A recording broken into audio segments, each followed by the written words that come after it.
leadership choices after leaving office. Therefore, this administration cannot selectively rewrite the democratic principles and simply because they feel threatened. Jubilee Party therefore reminds this administration and its political operatives that democracy is anchored in constitutional freedoms, not intimidation, fear, or political persecution. No amount of threats or insults will stop our party leader, His Excellency Uhuru Kenyatta, the Jubilee Party, or any other Kenyan from exercising their constitutional rights. In closing, I would like to challenge President William Ruto to come out himself. Let him address this issue instead of using sidekicks. If he has anything to say about President Uhuru's activities in addressing the problem besetting this country, or destroying this country, let him come out as a man and address it himself. He owes President Uhuru a duty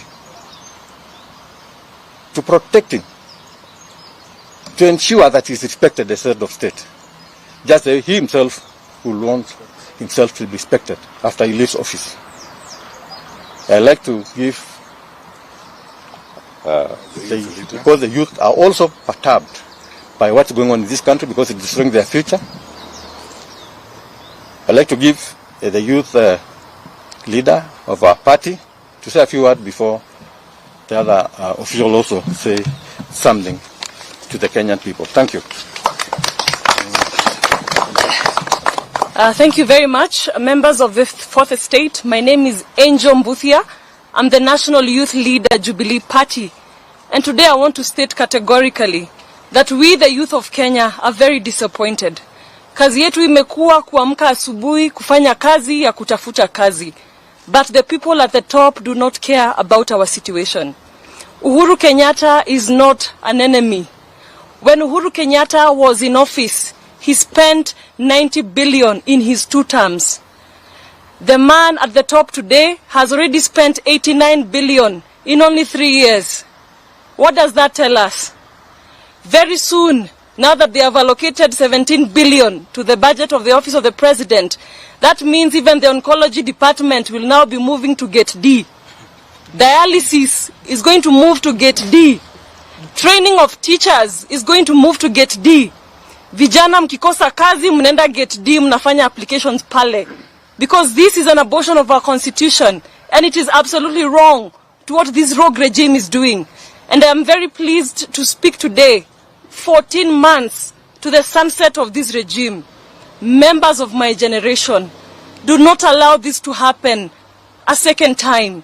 If we allow this rogue regime to come back into power, we will be the ones to lose the most, the biggest and the mightiest.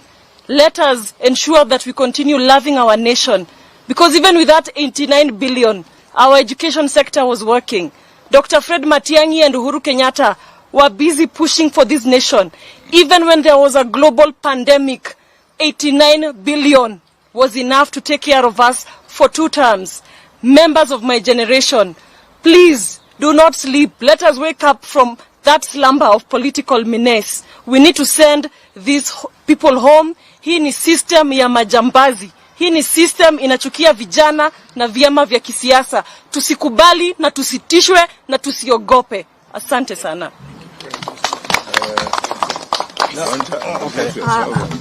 Thank you very much. My name is Wanja.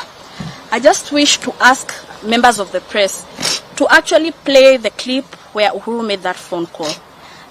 I don't see anything else that would have annoyed them much other than the fact that he called for democracy. He also called for people to respect political rights of others. Under this regime, political parties in Kenya have been having a very high mortality rate. Is it mortality or morbidity? They have been dying. Look at some of the most prominent political parties now that are having a lot of grudges, and we know who is the undertaker and we know who is behind all this.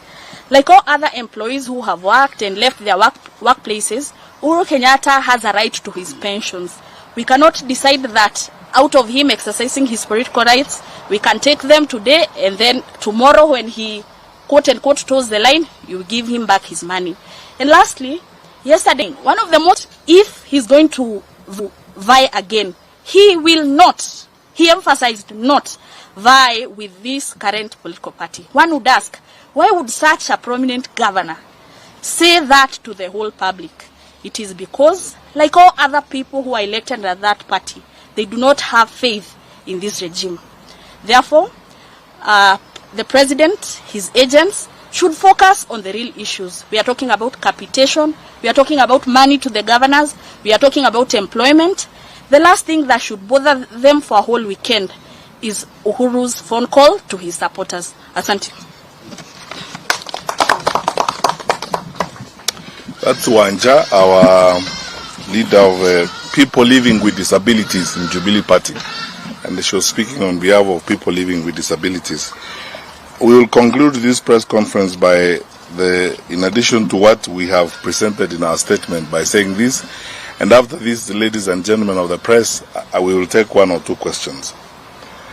There is a time in life you hope that in a serious country like ours, there are things you do not need to spend time on. I mean, there are retired presidents across the continent. In Nigeria, there are, I think, 3 or 4. President Kikwete is here in Tanzania. In Botswana, there are quite a number. In Mozambique, there are quite a number. You know, the kind of pettiness that we have seen this weekend and primitivity in addressing the retired president is shocking. We chose democracy. We know that our current president and his team did not support this constitution, but they swore to protect it. And it provides an opportunity for all of us to respect freedom of expression and freedom of association. Our party leader is going nowhere, and our party leader will continue to express himself. It is his constitutional right. In fact, you can go ahead and do what you please, because the kind of behavior we have seen from elected leaders is shocking. We must uphold the decency of difference, that we can have differences, but we can be decent about it. Even the language that is being used by some of these leaders in reference to President Kenyatta is shocking. Even we ourselves as members of Jubilee, and we have said this before, and maybe because we are a party that has governed, we will not even allow and encourage our members to use that kind of language against President William Ruto, because it's indecent, it's unbecoming. We're going to build a decent society, and a society that upholds truly the principles of democracy and decency. You know, the retired president makes one phone call, and the government screams the whole weekend. What kind of people are these? And you know, we are reading now, the Kenya National Bureau of Statistics, a public sector government agency, has told us clearly with data and statistics that 2/3 of the stories they have been telling us are just blatant lies. On a weekend when senior members of your party are announcing that they will not defend their seats on your party's ticket, when it is clearly displayed to the world that you are a sinking ship, would you be spending your time insulting your predecessors? It's amazing. We want to ask these brothers and sisters of ours in government, there's work to be done, a lot of work to be done. Let's focus on that work and build our country. President Kenyatta is retired, he is a member of Jubilee, he is going to be a member of Jubilee, and is playing his role as a member and the leader of Jubilee. Leave him alone. Let him carry on with his businesses. You have a country to run, you have a government to run. I mean, tell us about all these goons walking around with police officers. There are places in this country, even last night people are calling me, suffering from cat rustling. You know, people have lost animals and livestock and so on. In that particular environment, you are spending all your time insulting the retired president. And those elected leaders, I want to ask them, sisi tunawaheshimu, you know, we are not going to walk down that hole or behaving like Precambrian people, you know, insulting others for no apparent reason. Tutawaheshimu, hatuwezi kuwatusi, lakini tafadhali, you know, let's build a modern country. Kenya is a serious country. When you see the kind of arguments we're having, it's a joke. What is going to happen when we have 2 or 3 or 4 retired presidents? How many are there in Nigeria? Retired presidents who are going about their businesses. In the US, in the UK, there are 6 prime ministers who have left office, who go to BBC, they go wherever, there are programs. President Clinton has been retired for I don't know how many years. He attends the Democratic Party convention every year. President Obama, the same thing. They campaign for their candidates. and the world has not come to an end. Then in Kenya, some people whose worldview is essentially a village view, you know, they are now busy insulting President Kenyatta for just making a phone call. 2 last points. My fellow Kenyans, when you see this language and you see these people talking like this, you must be asking yourself the question that I'm asking myself. Do you want another 5 years of this arrogance and self-destructive hubris? Another 5 years of that? No way. Is that how we are going to live? I mean, where a retired president makes a statement and is insulted the whole weekend. What are we telling our children? What are we telling our young people? That is the kind of country we want to have? Sasa sisi kama Jubilee, kiongozi wa chama chetu ako kwa ofisi halali, ndio kiongozi wa chama chetu, tutakuwa na yeye, atakuwa mwanachama wa Jubilee, atakuwa kiongozi wetu, na sisi wanachama tunataka aendelee kuwa kiongozi wetu mpaka wakati ule yeye mwenyewe atasema anataka kufanya mambo mengine. Tafadhali fanyeni kazi yenu, jipange na mambo mengi yenu huko. I thought you would be panicking about even some of the members of your party who joined us in Narok. And they were telling us they are leaving that sinking ship. And we said we welcome them. And I want to use this opportunity again to say we welcome them because they are fellow Kenyans. Tunawakaribisha. Twende mbele, because you know, who can tell you more about an institution than those who are inside, who are fleeing it. So, tufanye kazi ile iko, the way President Kibaki used to say, let's focus on the work we have of building our country, and let us ensure that, you know, everything is going well.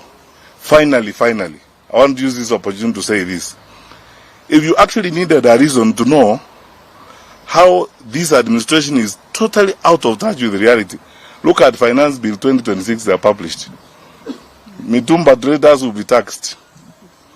We have introduced you. I don't know where they live. They live in some alternative universe. But my parting words are these, fellow Kenyans: don't lose hope. Don't give up hope. 14 months down the road, we will turn the corner. We are going to change things. Our country is great. It has no problem. We are better than this, and we are ready to recover our country from the hands of these fellow Kenyans who have different interests from those that all of us have. But we will engage with them in respect and respect the officers they have, because we respect our constitution. And we ask them to do the same. As I said here, some of the language they use, even we who are in the opposition cannot use it against President Ruto, because that is not how our country grows. Na tunawaeleza tafadhali. Let us espouse the decency of difference. You can be on different sides of the argument.